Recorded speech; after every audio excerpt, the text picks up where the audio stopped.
मला वेटपेक्षा वॉचची भूमिका जास्त आहे की काय चाललंय बघायचं एकूणच.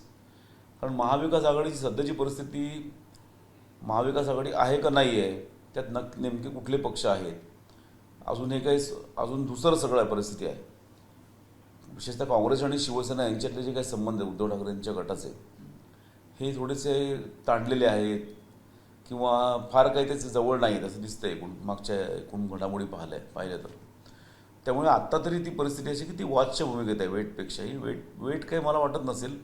ते सपोर्ट म्हणण्यापेक्षा ते विरोध करणार नाहीत सुनेत्रा पवारांना, असं आत्तापर्यंत उद्धव ठाकरेंची जी काही वक्तव्य आहेत ती पाहिली. तसं संजय राऊतांना सोडून दे, त्यांचं काही फार गांभीर्याने घ्यायची गरज नाही.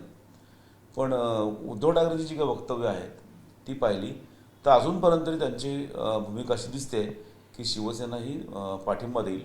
पण ते असं वाटतं का की काँग्रेसला सुद्धा नाराज करायचं नाही आणि सुनेत्रा पवारांच्या विनंतीचा सुद्धा मान ठेवायचा, म्हणून अजूनही ठाकरेंची शिवसेना अलिप्तच राहत थोडक्यात. हे बघा, असं आहे की ते काँग्रेस आणि शिवसेना यांची अशी परिस्थिती, धरलं तर चावतं सोडलं तर पळताची परिस्थिती. म्हणजे शिवसेनेला काँग्रेसपासून लांब पण जायचं नाही आहे आणि आत्ताची एकूण राजकीय परिस्थितीपर्यंत फार त्यांना जवळीक पण काँग्रेसलाही नको आहे यांच्याबद्दल.